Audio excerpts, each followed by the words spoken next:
Oh my God, ladies and gentlemen, welcome to Nico. Listen, are you nervous? Yeah, I'm always Why nervous. are you nervous? You wouldn't be nervous around you. I'm not being funny. Nervous around me? Oh my God, did you hear that, people? Well, thank you for turning up. No, I'm not nervous, but I'm always game for a laugh. A laugh you will have. Hi everybody, I'm Fiona Amaka. And you're watching the UK Americana Bar Show. Cute, really. There's a flower, you are my pride. Baby, your roots are strong. There's a flower, you are my pride. Right here where you belong. Right here where you belong.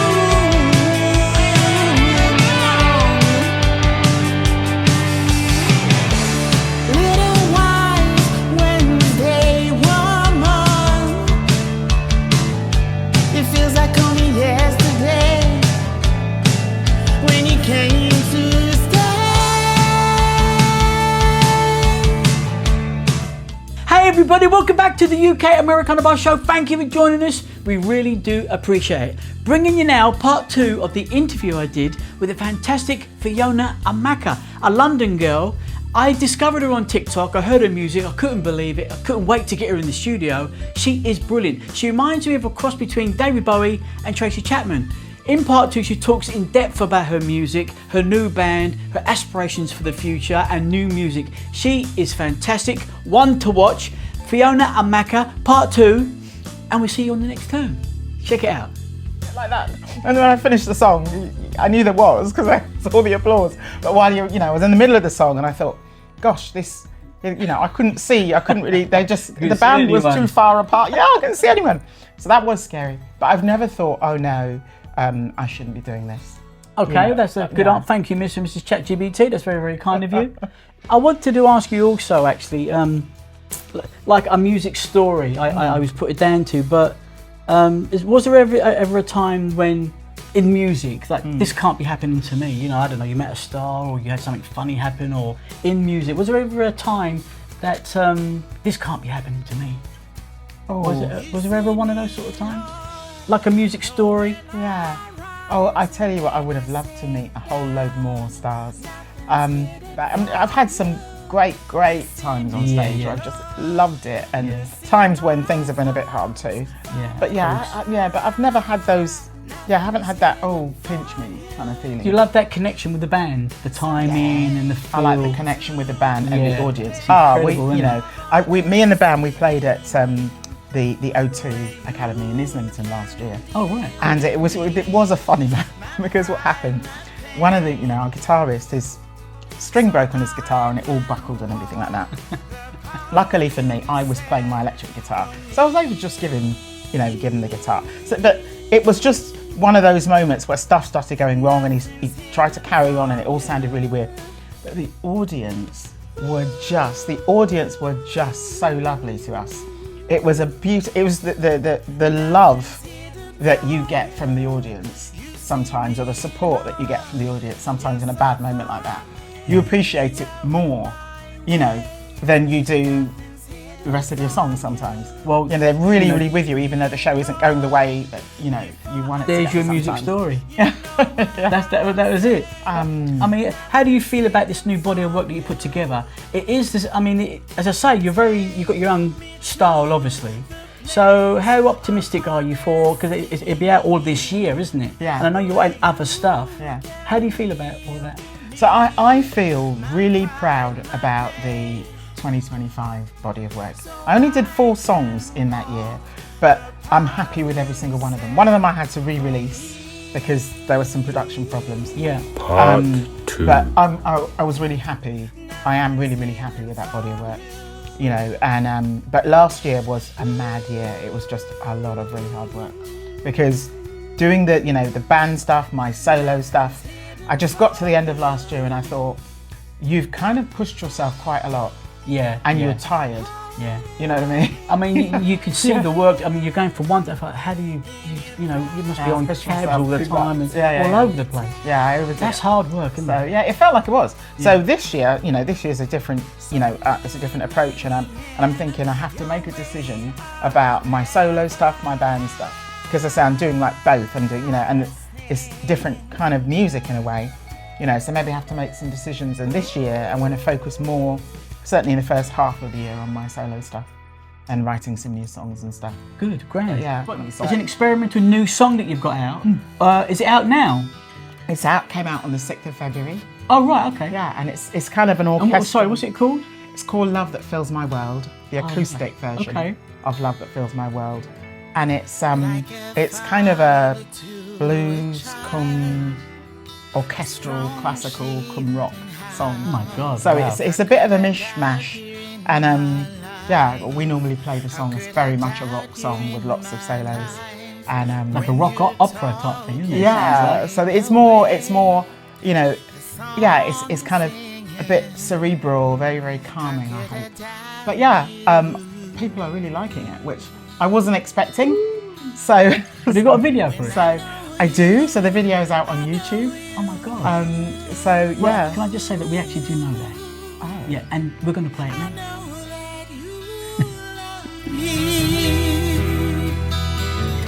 I know that you love me.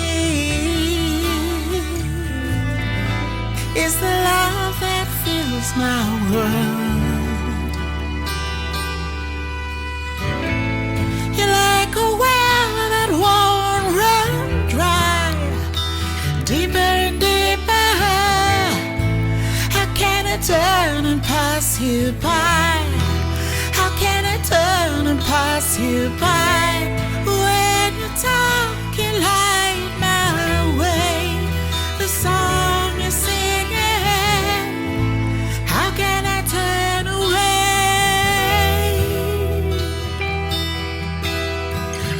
When I know you, I know you.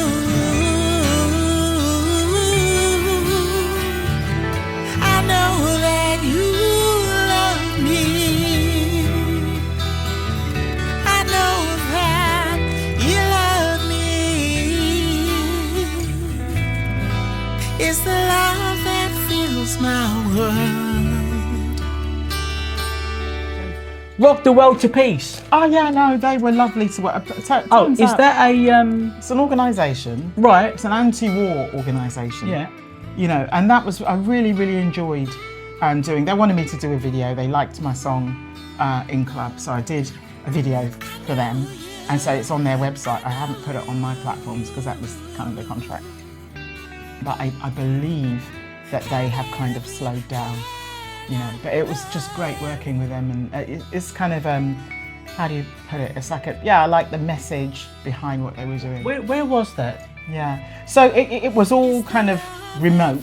I mean, Rock the World to Peace was a It's collection. such a great name, isn't it? Like Yeah. Rock the World to Peace. Yeah. Love There's that. stacks of great artists. Yeah. They have this roster of really fantastic artists. And it's run by a group of kind of, I guess, music industry people. Yeah. It was really good collaborating. You were with them. brought up in on American country music and West African West African high life, yeah. high life. Yeah, Is yeah. that a genre of music then? Is it? It's a genre from that kind of, the kind of 70s, 80s.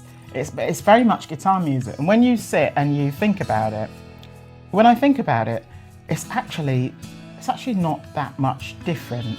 I know people would say like, what are you talking about? But it's actually the styles are actually quite similar. So now I understand, because Yeah. at the time I used to think, my mum, when she used to listen to country music, I used to be like, what's she listening to?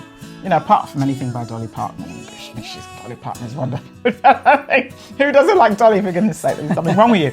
But, there were loads of country artists that she really liked. So I used to think, how come she's into country? But as I've got older, I kind of see the synergies between, African folk music, which is pure country, guitar, and reggae. country. There really Yeah. is. Yeah. I was just about to say, I had a really dear friend of mine who was quite big in the music, and he introduced me to this guy once in the studio. And it turns out basically well, his name was Sid Buckner, and it turned out that he was the original producer on Bob Marley's early albums. What? Wow. And I met him, a lovely guy. He wrote a book and stuff. And when we got talking, the synergies between reggae and country music are, well, they're not just similar, but they're very close. Yeah. It's like bass lines, isn't it? Whatever it is. So that was a good learning curve for me, you know. So I can relate to what you're saying. You know? That music isn't as different as, you know, and you know, when I think of country music and, you know, what it is really, what it represents, you know, that sort of, you know, Nigerian folk music is quite similar. Because it's all about people and life and warmth and the things that you value. Harmony stories. So it's actually, you have to say, you know, people would think you're crazy, but you know, and you know, when I look back at it, I think, that's probably why I like the music that I like. You know, because now I'm out. I love lots of folk and Americana. Yeah, sure. And country. There's, you know, I'm out.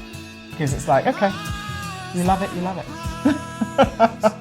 So you was talking about this other funny story that you got, a music story. Yeah, well, you know, we did what we thought was a really, really good set until our guitarist, you know, a string broke on his guitar and he started changing, and I don't know what happened, but for some reason it took ages. So our drummer just starts kicking off a bit of a drum beat to keep it going. And then our bass player, who's actually currently the drummer in my band now, he starts kicking off a vibe that, you know, is an awesome bass player. And you know, they keep this vibe was going along. And then I just thought, well, you know, I'm gonna just join in and sing this song. So I was sort of singing this like a blues. It was like a blues, like a lay on, Mr. Guitar, 'cause you know just what to do, or something like that.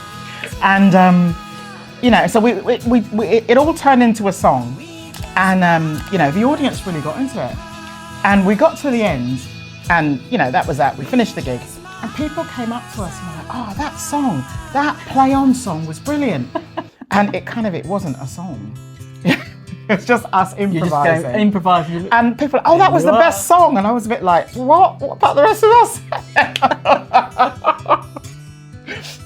Yeah, but it was fun. That's what I wanted to say to you. I know. I know you've got this new body of work, but how about the guys behind, the engineers, the producers? How did that all work out? Yeah. Oh gosh, you know, Andy Zanini. He is Andy Zanini. Andy Zanini. I heard that name somewhere around. You may well have done, Yeah. because he's a busy guy. He does lots of stuff. He works for the BBC. He does lots of, you know, all sorts of different, you know, stuff for film. But for me, he is the guitar sound in a lot of my songs. Right. So, you know, when we released Hello I Acoustic, even though it's a really, really simple song, people, you know, I got some really very kind music press about the kind of mesmerising nature of the strums on the, you know, on the arpeggios, Andy's arpeggios. He's a phenomenal guitarist, and he's the person behind the slide guitar that you hear on Honesty, the slide guitar that you hear on Miles Apart. Is he part of the band or not? So he's not. He's not as well. Yeah. So you've got to get another guy to hopefully get some of that sound as what he's doing. Yeah. Well, you see, our band sound is different. Right. This is the thing. So we've, you know, Andy is kind of my solo sound, you know, and what I do, you know, with my solo music, and then on the band side, it's more rocked up. Did you know that we've got a Bigfoot? No, I didn't know. We've got a Bigfoot on the show. She works downstairs and makes the teas and coffees. But I mean, normally she hasn't come up yet. Bernie, her name is. But she hasn't come up yet, so maybe you've avoided it. That'd be a first. What was the story you was going to tell us? Oh God, just a really funny story from, you know, live performance.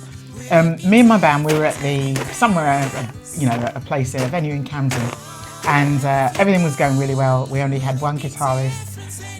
String broke on his guitar, and oh hi, Bernie. Hang on, Bernie, I'm interviewing her. What are you doing? Fiona, this is Bernie, our Bigfoot. She does the teas and coffees downstairs. Bernie, for God's sake, would you sign it? Would you sign that for her? Bernie, you sure you just jump in like that? It's just so scary. Tell me scary. Get rid of her. What did I tell you about coming up here all the time? Who is it to? Thanks What shall I write? to Bernie and Sam and the gang. To Bernie and Sam. And We should stop doing this, Bernie. Okay? Right, now then, I'll have a coffee latte, and what would you have?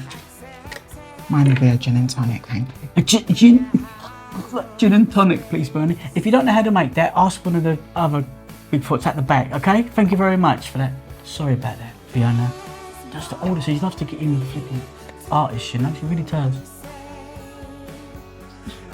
So you've got two different sounds. You've got studio sound, the studio sound, the live and sound. I've got the live sound. So the live sound, I work with. We're a collective. We're a raggle-taggle collective. You know, we've got two guys. You know, two bass players.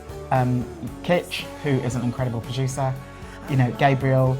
The guitar sound has been namely David Tarot. So David has worked on a few of my studio stuff as well, and he brings a kind of the lush indie pop gloriousness. Do you feel finally content with the sound that you've been striving for? Do you feel that now with the music? Yeah, I think so. I mean, certainly on the studio side, me and Andy have worked now together for something like 3 years. Oh right. So we've kind of progressed, and that sound has changed. It's developed over time, you know. And then on the band side, I'm quite happy with the sound there as well, because it's a different sound. It's a sound which we all want to play live. You know, I didn't mention Sean. You know, our drummer Sean. You know, he plays reggae in big bands. He's a reggae bass player, but he plays drums. Right. So, but when we all come together, we want to rock it up. Yeah. You know, so we've all got our different. I mean, you're starting to get a lot projects. of reactions from a lot of people, a lot of press, which I can't remember right now, but I've seen all of that. So you are starting to chip away at the old block, aren't you? Yeah, I hope so. And you know, if people like the music, that's all. That's good enough for me. If people like the music, they like the live sound as much as we like, you know, playing. And if they like the studio sound, then you know, they're making me a very happy woman. Fiona, do you know what? Thank you ever so much for taking the time to see us. I really, really do appreciate it. I think you're fantastic, and we're all going to be watching you in the future, Mrs. I've got to tell you. Ladies and gentlemen, for the minute, Fiona Amaka. Watch out for this young lady. Thank you very much. Thanks for making it. I really appreciate you coming down. I appreciate the invite. I'll have my tea now.